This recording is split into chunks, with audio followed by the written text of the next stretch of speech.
Get ready for the most electrifying podcast, Panther Talk. Hosted by husband and wife duo Jorge La Voz and Dr. Lonnie. With over 8 billion people on this planet, We aim to capture the stories changing the world, experience intriguing pláticas, laughter, and interactive challenges that will captivate everyone, including your abuelita. Stay tuned, gente. This is going to be a ride you won't want to miss.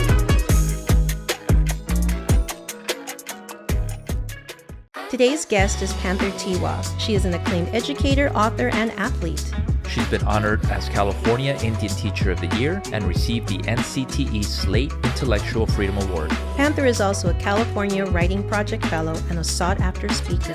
Her books, Kiki's Journey and Reclamation Road, are celebrated in multicultural literature. Athletically, she excels in Muay Thai, powerlifting, and stunt training, recently appearing in Marvel's Echo. She mentors Native and First Nations people in health and wellness, advocating for healing through her expertise in traditional and modern practices.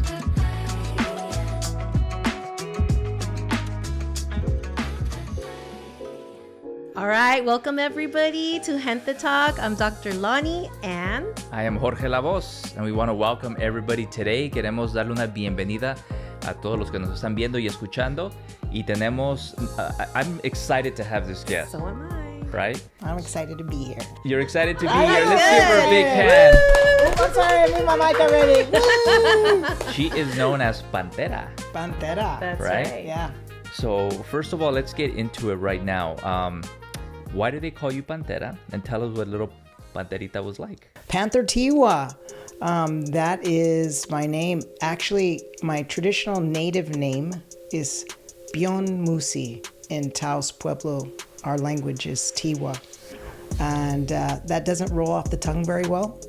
Many people can't say it. So I decided to just go with the English translation, which is Panther and or wild cat. And I really am blessed with this name because most Pueblo women are given names that are very beautiful in terms of, you know, squash blossom or orange blossom, evergreen flower, and those animal names are reserved for men and boys. And here I got Bion Musi. So that to me says something already right away with who I am and my journey in this life, and that is to definitely be different. But what was little Panterita like? Yes. You know, Growing up, what was it like? I was the first child, and I was my dad's little sidekick. Now I have to say, right, very quickly, your dad, right? So we go way back. 'Cause Yes. Your dad was actually my softball coach and my basketball coach back in the La Merced days. Yeah. Yes, back then. And then I know your mom as well, right? So your mom back in the days was also an organizer and a huge art enthusiast, right? Like Mexicanidad art.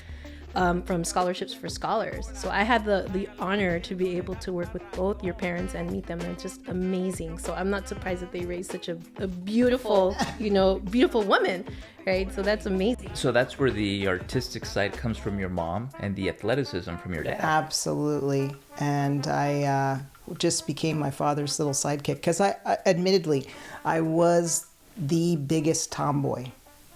I love to punch and ride my GT BMX bike and do all these tricks. I used to drive my mother crazy because my mother, of course, wanted me to be very proper and very ladylike and wanted to be in ballet. And this was, no, oh my gosh.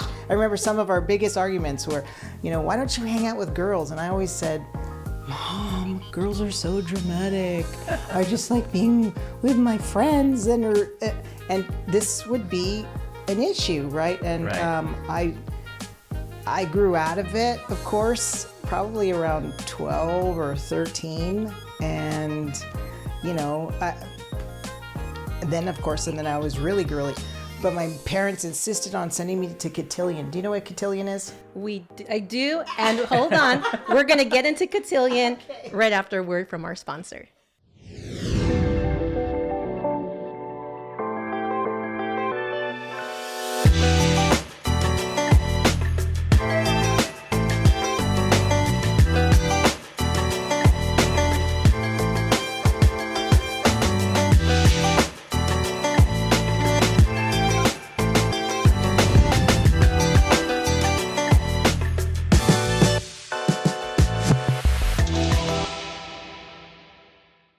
And we're back, and we wanted to continue the amazing story about the cotillion. So what is that about? Yeah, what is cotillion? I did not know. Were you involved? I had no. You Yes. do. Knowing you, I cannot imagine you being in cotillion. So tell us about this. So cotillion is ballroom dancing for children, and it's very formal, and this is for basically like a debutante kind of training, because you have a dance card and the etiquette of how you fill out a dance card, and this is what you would do when you go to a very formal dance, of course. And I hated it. And I remember putting on my tights because my mom would buy me a new beautiful dress to go every single time, and I had to wear these tights. And I remember I hadn't shaved my legs yet. And my little hairs were sticking through the tights. And I don't even want to go to this thing. And I took them off and I threw them, and I started to shave my legs. And I stopped, and I went outside and I went, "Mom, that's it. I'm shaving my legs." And she said, "Well, I hope you cut yourself." Oh my goodness. Oh my because goodness. I was just such a little bratty kid who did not want to go. And yes, that's where my dance started. Okay. And it kind of followed me, and I didn't stick with ballroom dancing at all. But tell us a little bit more as far as the educational part and the school. Sure. I went to school in Whittier, California. I started actually in Montebello at Somerset Elementary, switched over East Whittier Middle School, Cal High, went to Humboldt State University on a track and field opportunity scholarship. It was a D2 school. And the coach who had recruited me, because at that point I was in the top 6 throwers in the state of California, throwing discus and shot put. And unfortunately... Were you Olympic material at some point? You know what? That is one of my biggest regrets, is that I did not choose to move forward into that realm. As I'm watching the Olympics now, I'm going, No, that could have been me. But, I was meant to do other things. And I got into boxing and Muay Thai. And not because I wanted to do that. It wasn't a big dream of mine to become a boxer, but out of necessity. My freshman year up at Humboldt State, I was assaulted. And so really quickly, and I thought it was funny. I thought my reaction to it was weird, because when it happened, I thought somebody was joking. I thought I knew this. Hey, do I know you? And here I am, like up against a wall with my arms like this, and all of a sudden. So this was a stranger? Yes. Oh, this is not a joke. I don't know this person. And I just went, "What?" And it just came out to do and defend and then run like hell. Wait, is this before you took martial arts or after? Before. Okay. And this is what inspired me to, you know what, if I'm going to have to learn how to fight, I'm going to learn how to fight.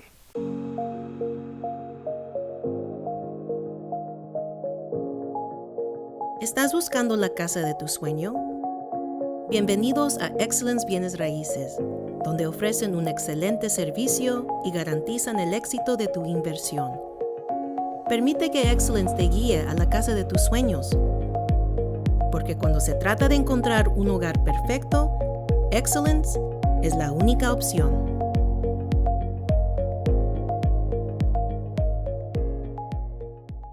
At Humboldt, I met the first native Olympic boxer who took me on, myself and my roommate at the time. Who's this person? Shauna McCovey was my roommate, and then Junior Albers. He was a Yurok man, and great. And the first thing he said to me was, "Don't expect me to ever hit you like a girl. I will always treat you like every other single athlete in this gym." And they were all guys. So no special treatment because you were female? No special treatment. And boy, was he correct. A first sting, boom, oh! I was hurting, but it made me move faster. Like, get out of the way. defend yourself. You have a defense, you have an offense as a boxer. Use it, be smart, be alert, look. And so it gave me that confidence to spar and throw some punches with men, which in real life, that is exactly what had happened. Right. And I was not prepared to handle that. And, you know, at that time, I remember feeling really self-conscious about it. I didn't want to tell my parents, who were both educators, who were both, I'm sure, worried to send their daughter 800 miles away to Humboldt State, only to have that happen. And I was afraid that they would bring me home. So I didn't say anything, but I did go forward with the boxing and ended up graduating through the ITEP program, the Indian Teacher Education Personnel Program, and got also a degree in multiple subjects, liberal studies, and then went on to get a master's degree and continued fighting and doing Muay Thai for years. I have like more than 30 years of experience doing that. Nice. Well, let me ask you this: Did you ever use it after that incident? No, I never had to. I never had to. And that's great. It gave me just, you walk different. It gives you that confidence, right? So You look different. That's right. Engage. Most people are not looking. Their heads down, especially women. We walk around like this. We're looking Body in language. our purse. Right. That's what they look for. And I was looking you right in the eye and smiling. I wouldn't want to mess with you, I'll tell you that. Neither would I. Neither would I. All right. Well, I'm enjoying this so far, this story, but we're going to get into more nitty-gritty details after a word from our sponsors.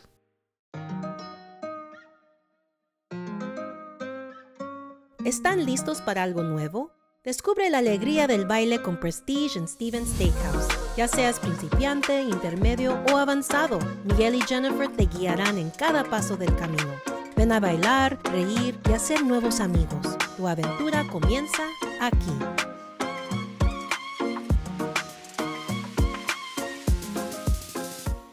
Vamos aquí otra vez. Acuérdense, este podcast también se hace en inglés y en español. So, como nuestros invitados quieran hablar, si quieren hablar en inglés, en español, Spanglish, whatever you feel comfortable with. Cholonics. Cholonics, there you I go. speak Cholonics. I do. You know what? I like that. I've never heard I that. speak totally. Órale pues. Cholonics. Órale. So, was it a life calling getting into teaching? Well, I swore as the child of two teachers that I would never teach. But going through my program in social work up at Humboldt, I think it was the third year, I really wanted to work with adoptions. I'm adopted. So I really felt the need to help adopted children, people that were looking at adoption as an alternative. So I just realized I'm too close to that issue. I was too emotional, and I didn't think I could really do it emotionally. It was heart-wrenching for me. So I remember making that decision in a hallway on the payphone, calling my mom, crying and saying, you know what, Mom, I just don't think I can do it. I think I should be a teacher. And she started to cry because those were the words she wanted to hear for a long time, because she saw that in me. And I just, you know, for my own ego, I think, was like, no way, I want to do my own thing. But it is a calling. And I think it's been a calling to work with children in some capacity. So this will be my 28th year of teaching in California public schools. And really my specialty, because of my own background, again, is urban native children. So who do I work with? I work with mestizos. I work with urbanized natives who are, you know, if you ask them what their tribal affiliation is, they might go, well, I don't know, but they know they're native. So having had that experience myself, being native, but being urbanized in eastern Los Angeles, it's a way to build that bridge of understanding And So you help them find their identity Yes. and their roots. and their roots. Their native roots. Right. How do you do that? Well, you know what? As a teacher, you bring in what you are. So I'm proud of my culture. I bring in my regalia. I tell my stories. I use a lot of realia to show them how proud I am. And it kind of is this beautiful, like, door that opens up. Oh, she's going to be proud of who she is. I get to be proud of who I am. And they do. They have lots of opportunities to share who they are. So in teaching language, this is called culturally responsive teaching, where I make it important to know who they are first. So you get to know them first. Yes. To build that relationship of trust and understanding with them first. And I find that it doesn't do me wrong at all. It helps in so many ways.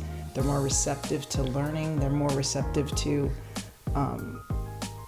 understanding when they've been wrong, or listening for, oh, how could I do that better? Or they're just, they don't become a discipline problem. Right. So, and I really feel like when you get to know and value children on their level for who they are, they will walk across fire for you.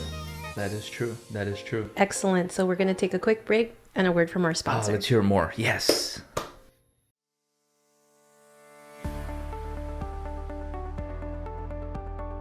Welcome to Excellence Real Estate, where every corner holds the promise of home.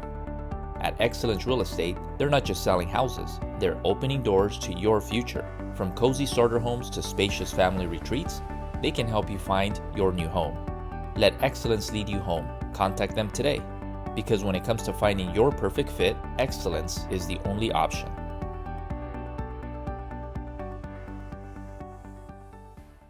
Not only are you, this martial artist, this person that can kick butt, a dancer, but also a movie star. Weren't you on Echo? I was. Right, I'm part of the Marvel Echo. Disney universe. Yes. Officially, yes. So tell us a little bit about that. What was your character? What'd you play? What'd you do? I played one of Echo's ancestors, and it was an amazing opportunity. And This is on the first episode that they showed. actually, there's 3. Oh, so that you they meant 3 credited came out episodes. of 3, okay. Excellent. Okay. And that got me an IMDb page, and if you look up Panther Tiwa, it'll say Panther Tiwa in the Marvel Universe. That's I mean, great. That's so a my feel. entry, to be in a Marvel movie. Right. I am in. My whole thing is I'm a big Wonder Woman fan. Oh, so my. Old school comic Oh, books, of course, right? of course. Right? So the chance to be in Marvel was like the next best thing for me. I mean, I didn't really follow Marvel stuff so much, but I feel like I live the life of a superhero because I trained to look like a superhero. Let's talk about the fact that this is one of the first major native, All native. right? All native. native cast as part, like, in Marvel. Honestly, I never thought in my lifetime I would see an all-native production or a native director, an all-native cast come together in this way. And so the fact that I was part of that was just blew my mind. And all I kept thinking of is my parents would be so proud of me. But when you talk about, like, preparing for something like that, And for Marvel. and for Marvel, what was that like for you? When we got into production, behind the scenes, it was, oh yeah, by the way, did you know you're going to be naked in the scene and you're just going to have the clay on and these little tiny chonies? Like a thong, kind of? Yes, with these snaps so that you could go to the bathroom. Oh. Okay. But- Snaps to go to the bath. And then what was yeah. up So what to Just happened? nipple cups. So you're full of clay. How long did you have the clay for? About 12 hours. 12. Yeah, it was hours. about a 4-hour makeup job. The artists were incredible. They were so professional. They did such an incredible job. I mean, I just was sitting there in awe as they applied all of this, and they etched traditional things into us. Beautiful. And then there was one stunt where we have to go through a birth canal. Oh, okay. What was that like? Wait. How do you come out of a birth Because canal? we have to like be born to Earth, right? Right. So we have to shoot down this hole with on this slide, which coincidentally is just totally wet with KY jelly, and that's why you slip. You slip down. They actually Deep use details. KY jelly on it? Yes, because that's what makes it's like a slip and slide. Well, now I know what to use for my next slip to slide. Yeah, there you, so you don't get stuck. I'm like, well, have you seen where the people get stuck?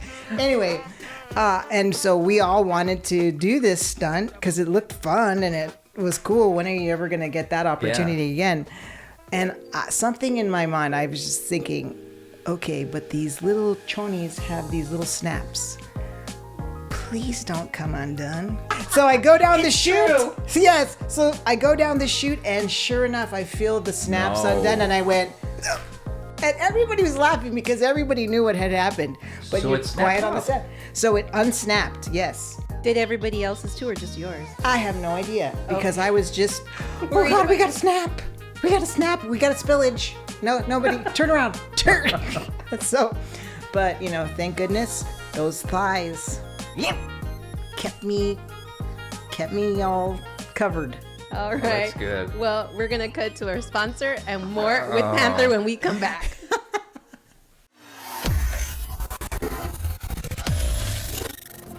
Work it, make it, do it, makes us harder, better, faster, stronger. More than power, never, ever, after work is over.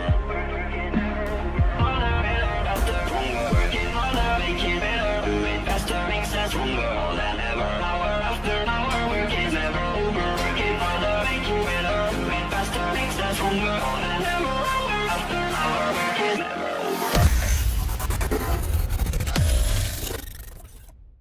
So we're going to do a little show and tell, if that's okay. Sure. What we're holding, what we're doing, stories about these pieces. Okay, well, I had the pleasure of working with international stunt trainer Clayton Haskell. He's from the Plasden Nation in Canada, and really his specialty was blades. So of course, Here we go. he's my mentor. That's right. So I brought some of our training weapons that we used to train with, and I still use them when I'm on my walks. This is a katana. Now it's not real. It's just hard plastic or whatever. And I say that because I have been pulled over so many times by law enforcement. Even my trainer and I were up on Mount Rubidoux in Riverside. A helicopter came.